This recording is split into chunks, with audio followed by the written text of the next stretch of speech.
ଦେଖନ୍ତୁ ସାଙ୍ଗମାନେ ଜୟ ଜଗନ୍ନାଥ ଶୁଭ ସକାଳ। ଦେଖନ୍ତୁ ସମୟ ମାନେ ଆସ୍ତେ ଆସ୍ତେ ଦିନକୁ ଦିନ କେତେ ଜଟିଳ ହଉଛି ଆପଣ ମାନେ ଜାଣିପାରିବେନି।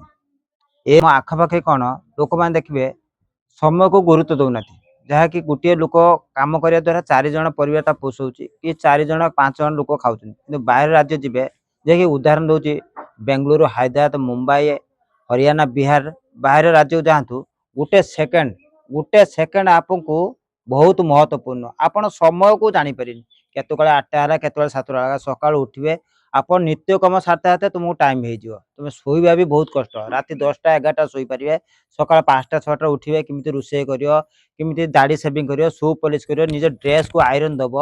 ଯାହାକି ସମୟ ଲୋକ ବୁଝିପାରନ୍ତି। ଏଠି ସମୟ କିଛି ବୁଝିପାରନି। ଏଠି ସମୟ ଏତେ ଗୁରୁତ୍ୱପୂର୍ଣ୍ଣ, ଏତେ ଇମ୍ପୋର୍ଟାଣ୍ଟ। ଗୋଟେ ସେକେଣ୍ଡ ଗୋଟେ ମିନିଟ ଆପଣ କେତେ ସମୟକୁ ଲୋକ କର ସମୟ କୋଉ ବାର ଯାଉଛି ଲୋକ କିଛି ଜଣା ପଡୁନି। ସେଠି ସମୟଟା ବହୁତ ଗୁରୁତ୍ୱ। ଏଠି ସମୟକୁ କେହି ଲକ୍ଷ୍ୟ କରୁନାହାନ୍ତି। କେତେବେଳେ 8ଟା ହଉ କେତେବେଳେ 7ଟା। ସେଠି ଲୋକ ଅନେଇଥିବେ 7ଟା କେତେବେଳେ, 6ଟା କେତେବେଳେ ହେଲା, 8ଟା କେତେବେଳେ। ଲୋକ ଅଫିସ ଯିବେ, କିଏ କହ କାମ ଯିବେ।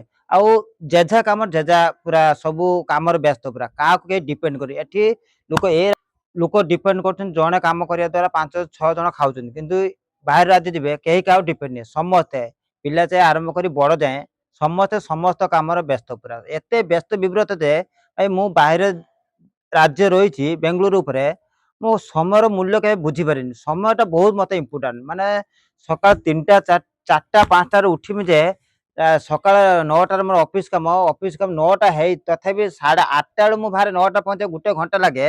ତଥାପି ଅଫିସରେ ହିଁ ପହଞ୍ଚିପାରେ କାହିଁକି ମୋ ସମୟ ହୁଏନି।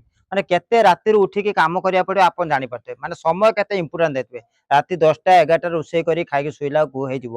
କିନ୍ତୁ ଫେର ଉଠିବାକୁ ପଡିବ ମତେ 4ଟା 4:30 ରାତିରେ ଉଠିକି କାମ ହେଇଯିବ 8ଟା ପର୍ଯ୍ୟନ୍ତ। ରୋଷେଇ କରିବ, ଝାଡୁ ମାରିବ, ପୋଛା ମାରିବ, ସବୁ ନିଜର ନିତ୍ୟ କାମ ଆଉ କାହାର ନାହିଁ। ନିଜ ନିତ୍ୟ କାମ ତ ଟାଇମ ହଉନି, ଅଲଗା କଣ କାମ କରିବ। ତେଣୁକରି ସମୟ ସବୁବେଳେ ଯିଏ ଲକ୍ଷ୍ୟ କରିଛି ସିଏ ନିହାତି ଆଗକୁ ଯିଏ ଯାଇପାରିବ। ସମୟକୁ ଯିଏ ଲକ୍ଷ୍ୟ କରିନାହିଁ ନା ସେ କେବେ ଆଗକୁ ଯାଇପାରିବନି। ସମୟକୁ ସବୁବେଳେ ଅପଲୋ କର। ସବୁବେଳେ ସମୟ ହିଁ ଗୁରୁତ୍ୱପୂର୍ଣ୍ଣ।